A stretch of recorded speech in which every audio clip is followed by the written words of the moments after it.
Is anybody else really tired of modern political rhetoric? Like the right calling the left communist and Marxist, and the left calling the right Nazis and fascists.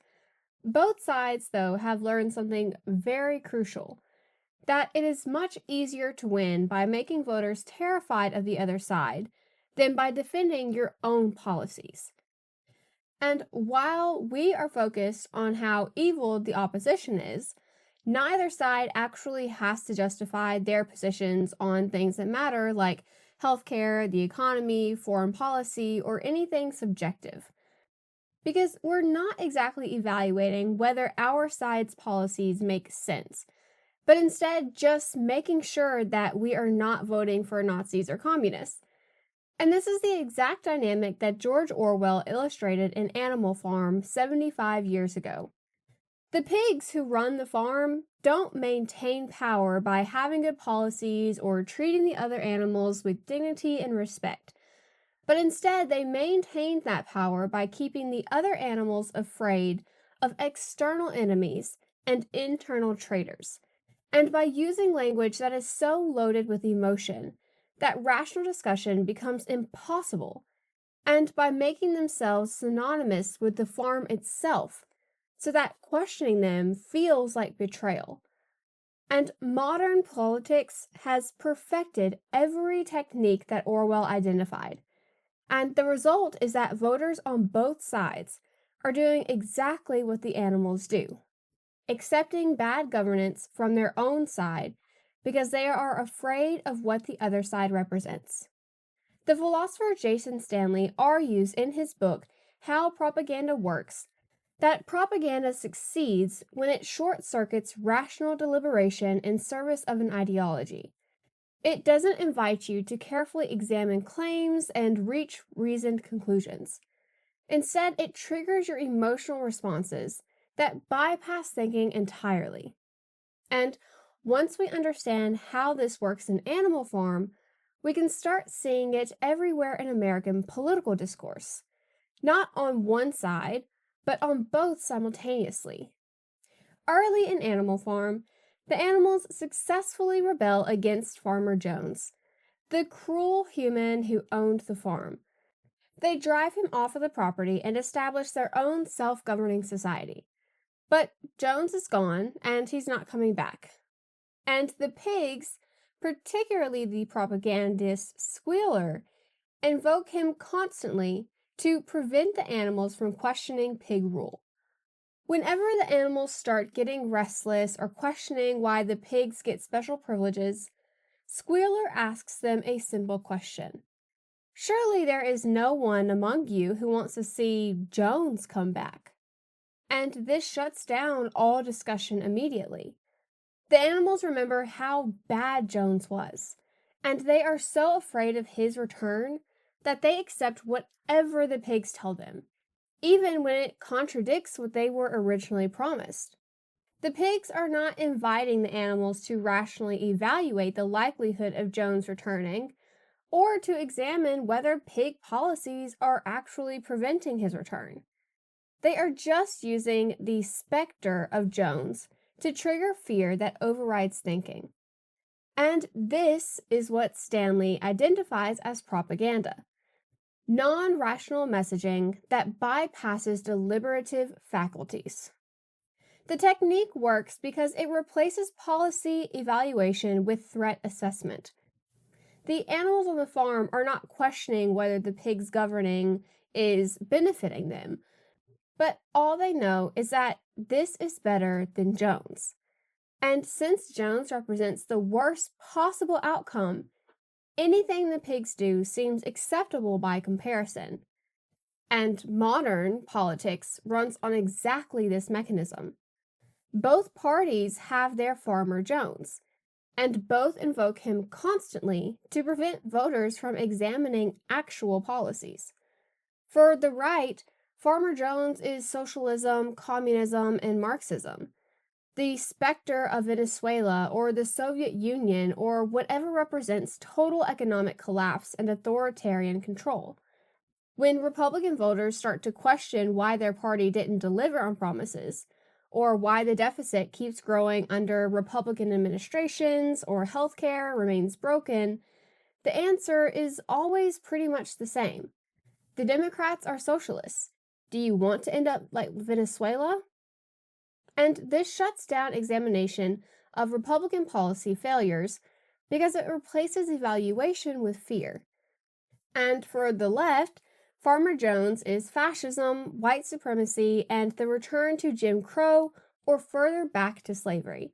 So when Democratic voters start questioning why their party didn't deliver on promises, why inequality keeps growing under Democratic administrations, and why their policies don't seem to actually do anything for healthcare or education, the answer is always the same.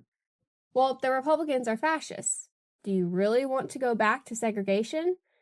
And this shuts down examination of Democratic policy failures because it replaces evaluation with fear.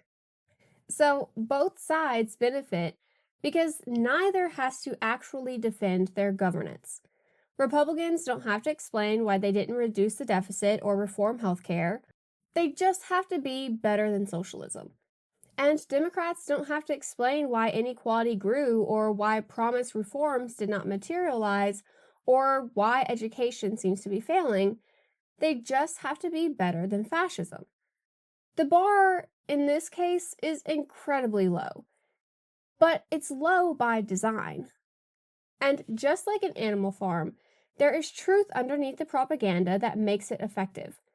Jones really was cruel to the animals, so the fear of his return is not an irrational fear.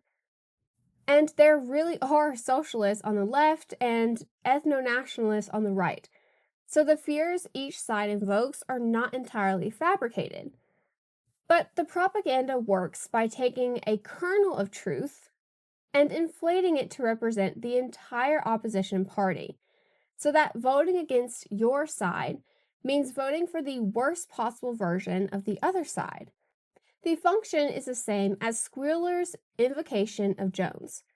Prevent examination of actual policies by making every election about avoiding catastrophe rather than choosing good governance. So after the pigs consolidate power, they need to explain why life on Animal Farm is not improving despite their promises. And the answer is always the same: Snowball. Snowball was another pig who helped lead the original rebellion, but Napoleon, the lead pig, drove him off the farm in a coup. From that point forward, everything that goes wrong is blamed on Snowball. If crops fail, then Snowball sabotaged them. If tools break, it's because Snowball snuck back and broke them. If animals die, then it's Snowball's conspiracy. And this serves multiple purposes. First, it explains away the pigs' policy failures without requiring them to change anything. Second, it creates an atmosphere of paranoia where questioning the pigs makes you seem like a Snowball sympathizer or a traitor to Animal Farm itself. And third, it keeps the animals focused on an external enemy rather than examining what the pigs are actually doing. Stanley would call this scapegoating, and it is particularly effective because Snowball becomes so associated with treachery and sabotage that defending him or even questioning whether he's really behind everything makes you seem suspicious. And modern politics has perfected this technique. And again, both sides do it at the same time. For Republicans, the internal traitors are rhinos, or Republicans in name only, anyone in the party who doesn't toe the line sufficiently. This allows party leadership to explain why Republican governance doesn't deliver on promised results.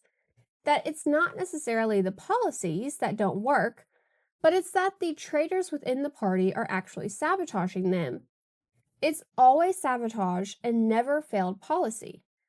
And for Democrats, the internal traitors are corporate Democrats, or neoliberals, members of their own party who supposedly aren't progressive enough. This allows the party to explain why Democratic governance does not deliver on their promised results.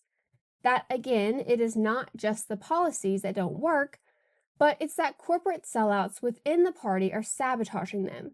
Or structured barriers and institutional racism explain why Democratic administrations can control the entire government and still not accomplish their goals.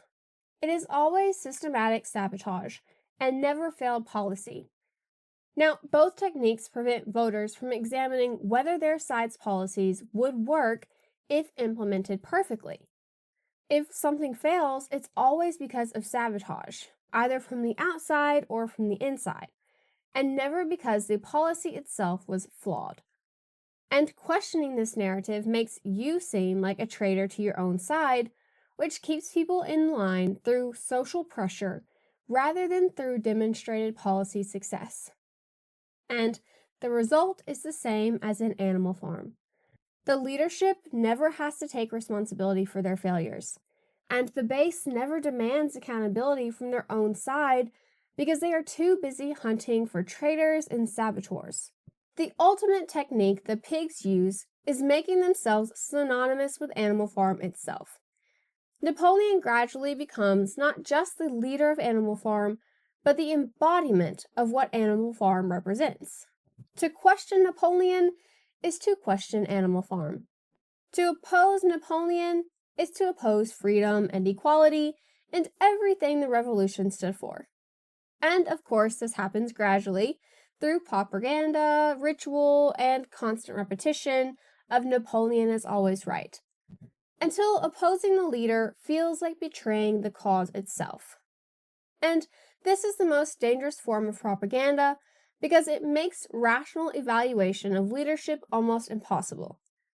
The animals cannot examine whether Napoleon's policies are working because Napoleon has become definitively what success looks like. If Napoleon does it, then it has to be right, because Napoleon represents Animal Farm, and Animal Farm represents the revolution, and the revolution represents freedom. And modern American politics has achieved this on both sides. Being Republican or Democrat is no longer about policy preferences, but instead it is a core part of one's identity, often more important than religious identity or even family ties. And once party becomes identity, examining your party's positions feels like attacking yourself. And this is exactly the point. Silence from both sides means that politicians can do whatever they want, whenever they want, to whoever they want, to benefit themselves or somebody close to them. And with Americans fighting amongst themselves, it is much easier for politicians to get away with just about anything. And so my hope for this video is not to demonize one side or the other, obviously, because both sides have their own problems, but just to show that what happened in Animal Farm is what's happening in America today. A population that knows things are not working but can't say it because doing so would mean betraying their identity. The animals know that they are hungry and they're overworked, and they know life is not better than under Jones.